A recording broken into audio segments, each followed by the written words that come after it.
What's up, everybody? Melly Mel back in the building with y'all. Unapologetic. I got my brother next to me, coach, father, leader in the community. Everybody loves him. Man, one of the best coaches I've met since I've been in the state of Michigan. We got Coach Montrell with me right here, right now. What's up, Coach? What's going on, man? How you doing, baby? Good, I'm good, man. Man, what's been going on, man? I know it's been difficult, the pandemic, and soon after the pandemic, we had all these riots, police brutality. Sad to say, but the norm in America. Sure. But how do you, stay focused on, your craft and your performance on, being on the field when you get back on the field? I think one of the biggest things that stays in the back of my mind is that it's bigger than me.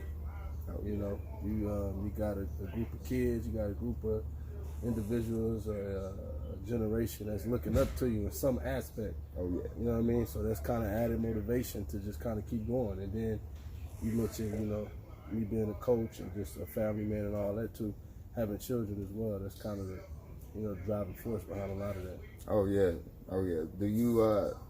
Do you tend to use your coaching abilities within the home?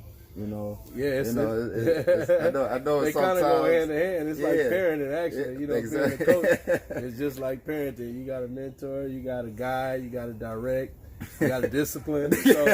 So all of that, So like the suicides come in handy, right? When the grades ain't right. I like that. Definitely. I like that. Most definitely, yeah. But since from my research, you're one of the youngest coaches that played in Muskegon, out of Muskegon. Yeah. So that being, one of the biggest things of your coaching career, how do you not let that, get to you? Because you have the skills, you have the talent, your work speaks for itself. It speaks volumes. So as you being as young as you are, do you feel like you're going to surpass your predecessors?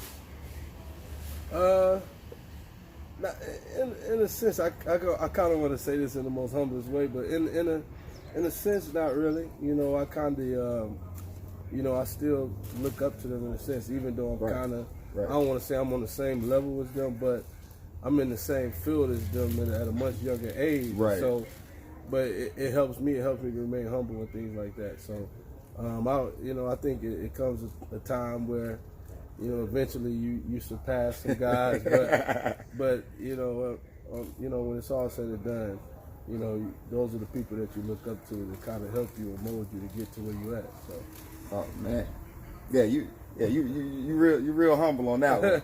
You're real humble on that one, because a lot of other people would put themselves on a higher pedestal because it's a competitive platform. Sure, absolutely, and especially it's not a lot of black coaches, black male coaches. Oh yeah, in the game right now. So you're right. So you alone, your image alone brings people to the circle. Yeah. So it's like, okay, this is something new. You don't see this every day. Yeah.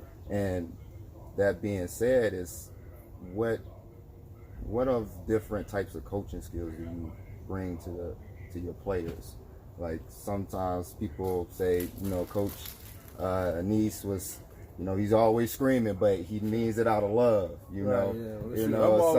I'm always screaming too, but just to kind of piggyback on your last question, just kind of, I'm a big fan of music, and so I'm a big Drake fan, and I recall in one of his songs he mentions, he said this is around the time where your idols become your rivals. Yeah, and exactly. I think that's kind of like where I'm at in this point in my life, where the guys that I grew up looking to, sometimes I got to pinch myself because I'm working with them now, and they were my idols at one point, which they still are, but now they also my rivals. But just to kind of move on and shift into your current question, with my players, the things that I kind of teach them are kind of just life skills. I think because we all know that 90% of the game is mental.